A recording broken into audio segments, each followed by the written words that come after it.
It's while they last. You must hurry. They're going fast. Over $10,000 off on the best-selling truck in America for 39 straight years. You can also take advantage of money-saving, low interest rates on new and certified pre-owned vehicles. Our new, bigger showroom means more inventory, and that means bigger savings for you. Come to the house at Good Serviceville and buy from Butch Ford, and we'll give you 5 free oil changes following 36,000-mile bumper-to-bumper warranty. If you're looking for an incredible deal on a new or pre-owned vehicle from the dealer who has always put you first, stop the search. Call the all-new Butch Ford in Blackshear. This is Sammy Dixon saying thank you. Thank you very much for your business.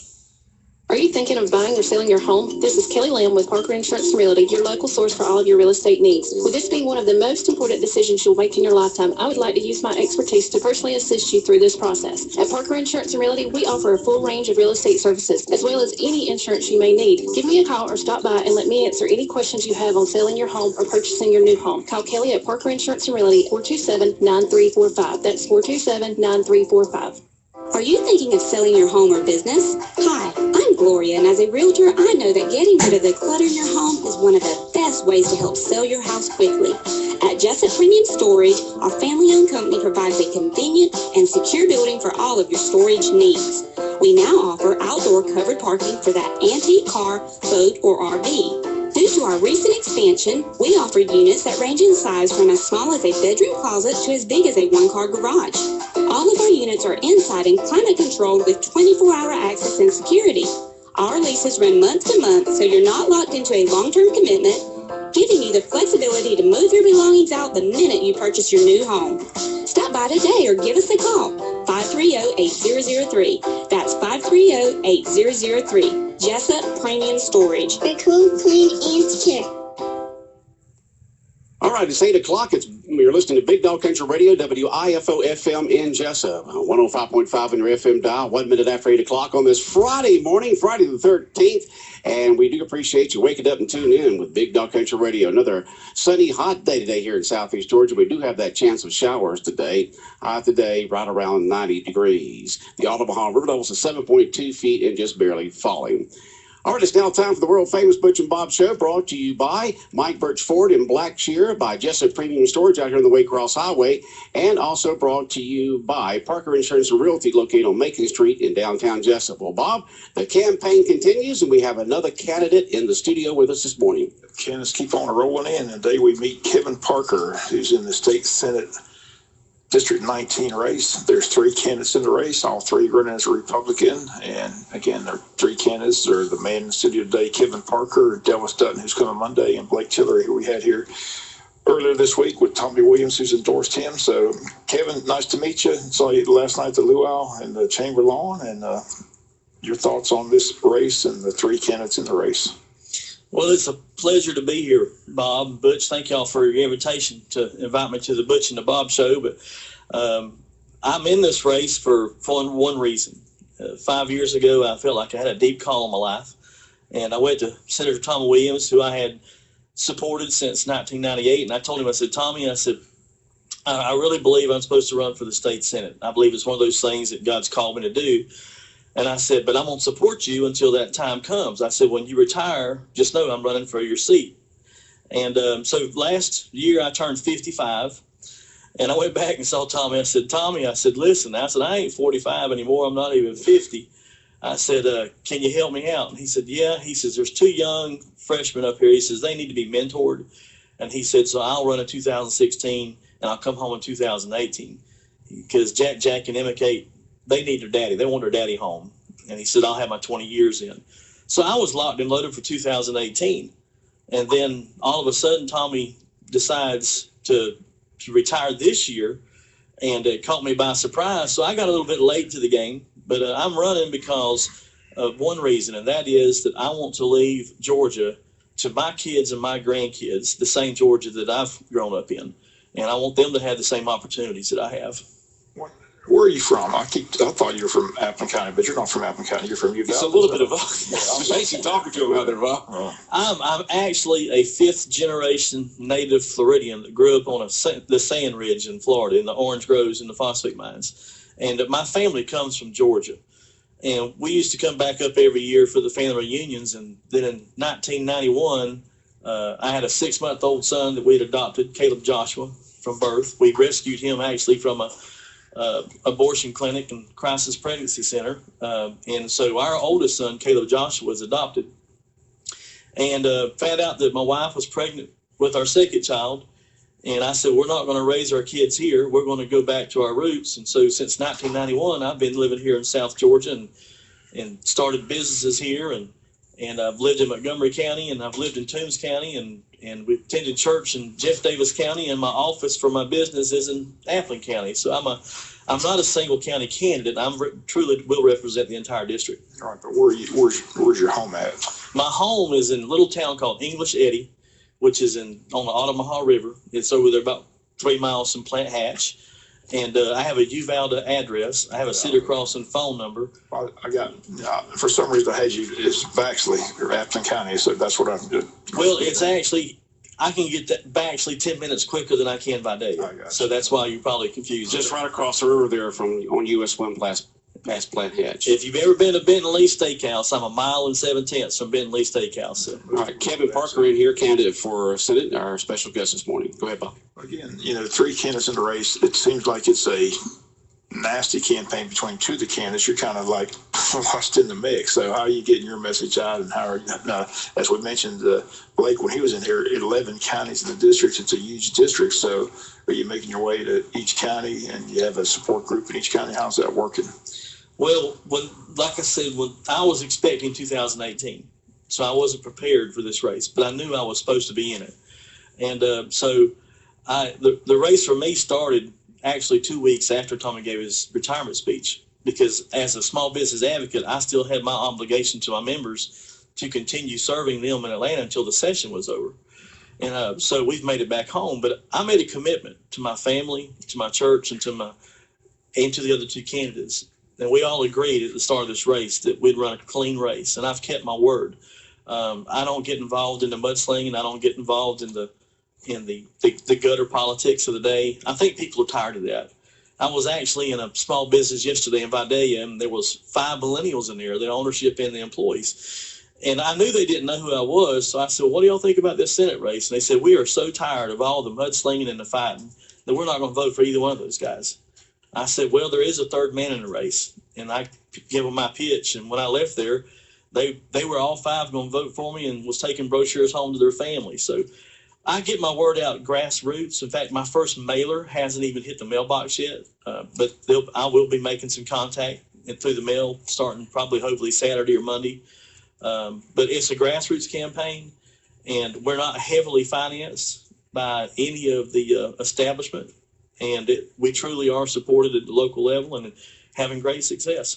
I think the first time I met you was in Damon's, and you said, you already mentioned that you and Tommy are good friends, and the endorsement by Tommy to Blake caught you off guard, right? You were kind of surprised with that because I told you that, I think we had that conversation. You were going to Atlanta to see Tommy. I said, well, Tommy's already endorsed another candidate. And you said, well, that's surprising me. I said, well, the literature's already out there. So you did get caught off guard by his endorsement to Blake, right? I did get caught off guard. I remember the crossover day when I was up in Atlanta, and Tommy and I were walking from his office back to the chamber, and I said, Tommy, back in August, you said that you'd come home in 2018, that you'd run in 2016. And I said, and I'm geared up for 2018, but if that changes, I need to know. And he said, that's what I'm thinking about, but if I change my mind, I'll let you know this week. Well, I found out the next day. And it was totally by surprise. And I didn't expect Tommy to endorse me, but I did think he would stay neutral in a race. And he has his reasons for doing that. And I don't know what those are, but I do know that of all 3 candidates, I'm a small business owner, and I am the most qualified individual in a race to represent South Georgia families and businesses and farms. I've got 21 years experience as a small business advocate and for family farms. And I've honed those skills just the same way as my grandfather has. My grandpa, Neil West, was a master mechanic. And Proverbs 22:29 says that if you see a man skilled in his business, he will stand before kings and not obscure men. And my granddaddy, he was a master mechanic, rebuilt locomotives by himself. People beat a path to his door because he was so skilled with his hands and his abilities. Unlike my granddaddy, you don't want me touching your car. I am not a mechanic.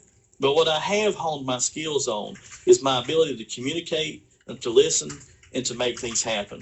And I want to take those skills, those 21 years of developing those skills, to Atlanta and serve in the Senate, because I truly believe that if you're one of the 56 that are working for a better Georgia, and you're not one of the 2,000 advocates or lobbyists that are trying to get them to do something, that you can be far more effective. And our district needs to have someone who's willing to stand up for one. They asked me the other day on the Georgia Chamber of Commerce, they said, what is the three most important things for you as a candidate? And I said, well, I hate to sound redundant, but it's jobs, jobs, jobs. And I said, the way that you create jobs is, one, is you get rid of this archaic tax code we have.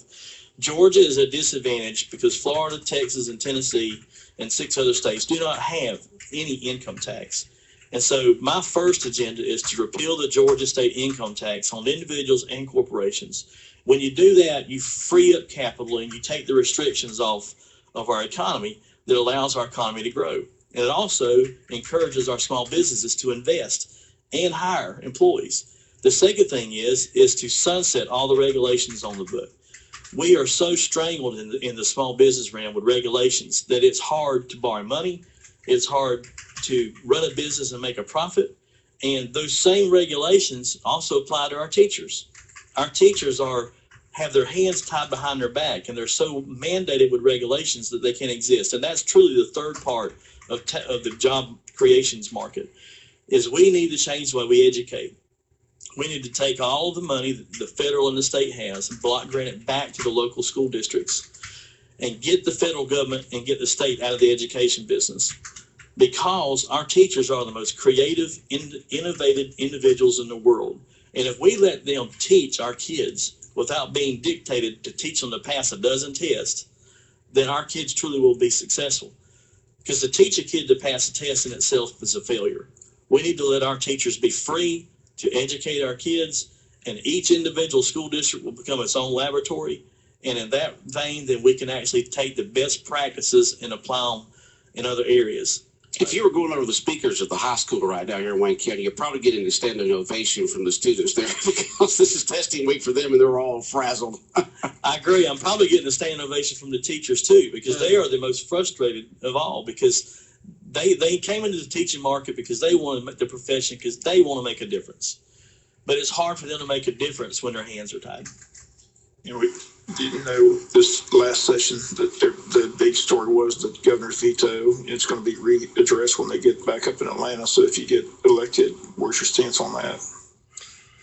Well, I was interviewed by the Georgia Chamber of Commerce the other day, and I had filled out a long questionnaire, and I'm truly the most qualified business candidate in the race.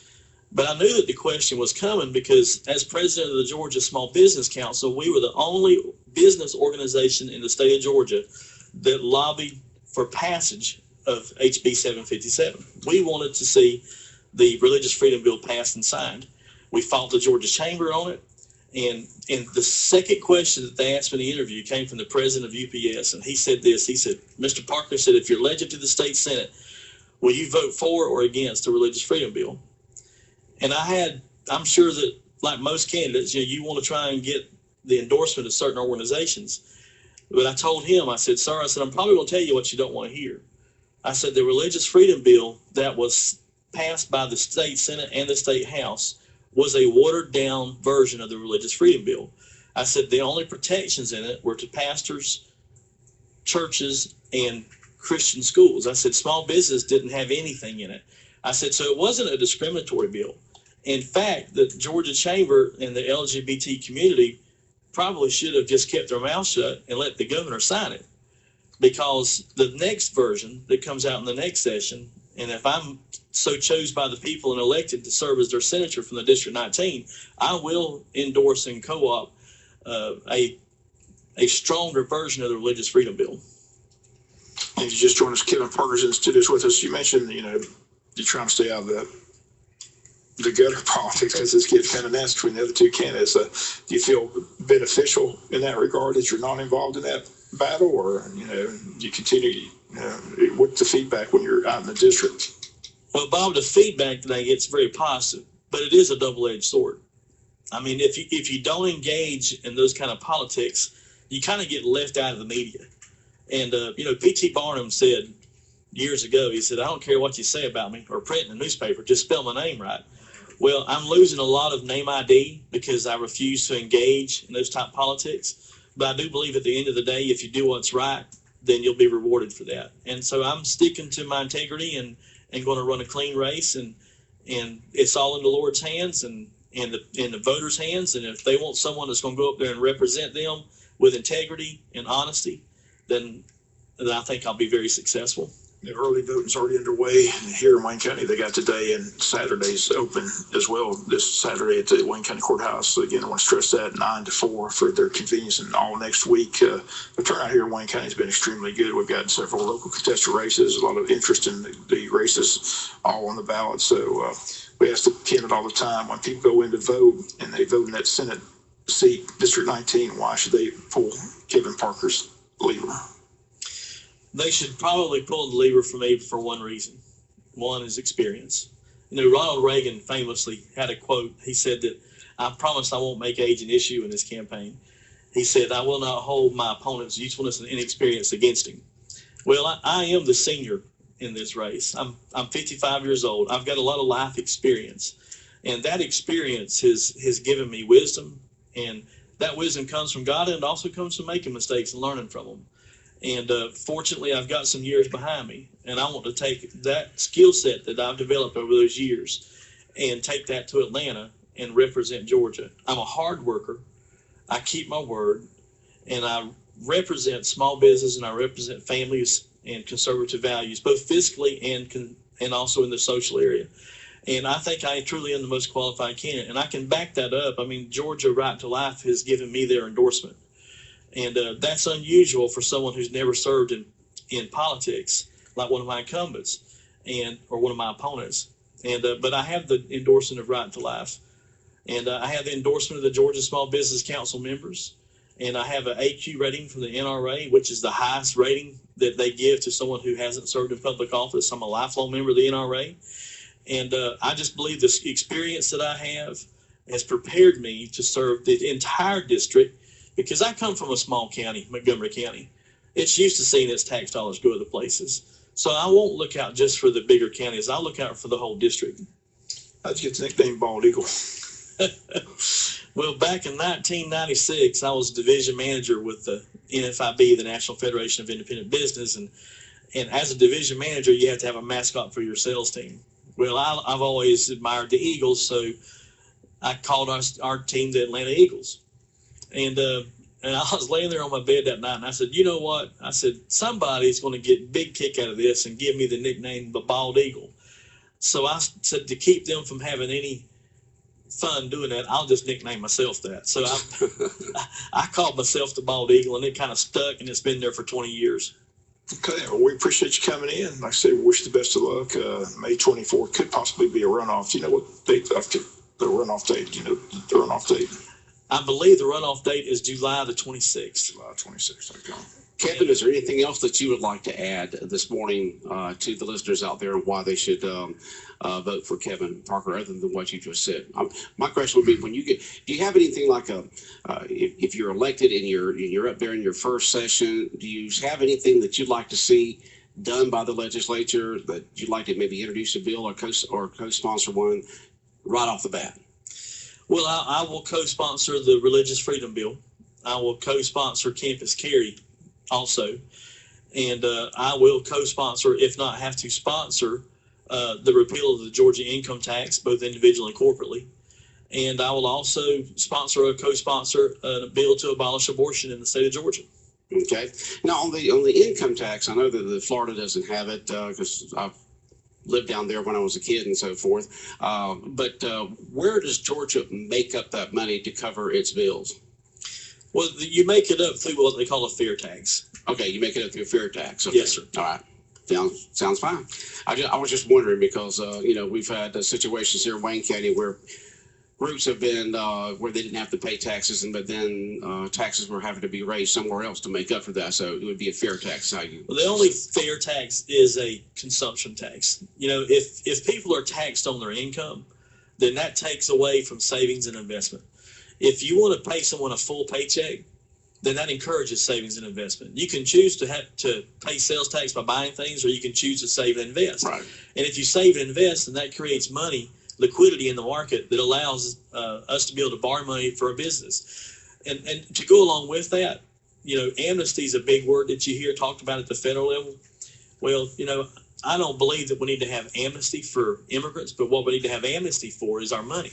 There's $16 to $20 trillion of Americans' money that are sitting overseas. That money needs to be repatriated back to the United States. And if we do that, then we'll actually have so much money in our market that our economy will begin to grow. And the way we do that, we have the highest corporate tax in the world, 35%. We need to change that to a 10% tax rate. Unlike most liberal thinkers, they think the higher the tax rate is, the more tax you'll collect, and that's not true. Ronald Reagan proved that if you lower taxes, that you'll raise more income. And that trickle-down effect is that people have jobs. I've got a niece that graduated from Georgia Southern.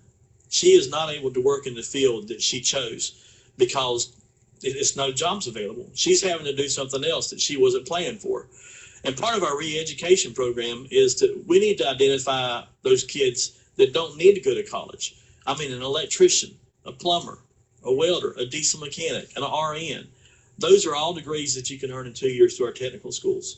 They're high-paying jobs, but for some reason, we want to push everybody into college and do a cookie-cutter approach. Saddle them with $50,000 worth of debt. They come home, they still live with mom and dad with a plaque on their wall, and they can't get a job. Whereas if we can steer them to those areas where they can have high-paying jobs and high-paying income through the jobs that will be created with a new tax system, then that's a win-win for everybody. I think the technical college system is a very big asset to the state of Georgia. We have folks here from Coastal Pines Technical College on the radio once a month to talk about their different programs they have out there, different degrees and certificates, and their job placement rate is 90-something%. So hopefully a lot of folks will look at the technical college end when they graduate high school. Amen. You're preaching to the choir. Right. But Kevin Parker, we appreciate you coming in, candidate for district, Senate District, I can't remember the name. 19. 19. Okay. And if I could add one more thing. Sure, Butch, you got time. I want to appeal to the voters of your listeners out there that if you want to send common sense, conservative Christian values back to Atlanta, I promise to represent the district to that ability. I promise that I won't embarrass you in Atlanta, and I'll bring, hopefully through my actions, I'll be able to bring honor and glory to the Lord Jesus Christ. And at the same time, I hope that I can serve my constituents back here at home. And if they vote for me on May the 24th or any day between now and then I promise to do my best to serve them. Okay. You have a website, or how do people get in touch with Kevin Parker? People can get in touch with me by going to my website, and that's at votekevinparker.com, www.votekevinparker.com, or they can reach me on Facebook, or they can call me on my cell phone. It's 912-293-7336. Let me write that down just in case someone calls and asks. Okay, go ahead. 912-293-7336. And I can be reached on that 724.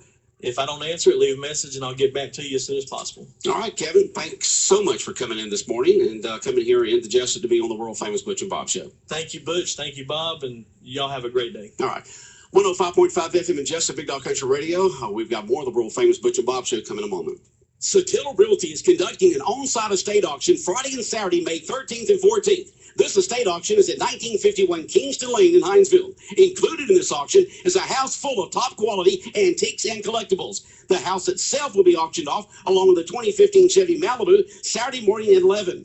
Bidding on contents begin at 10 a.m. both Friday and Saturday. For complete details, go to auctionzip.com, number 7816. That's auctionzip.com, number 7816.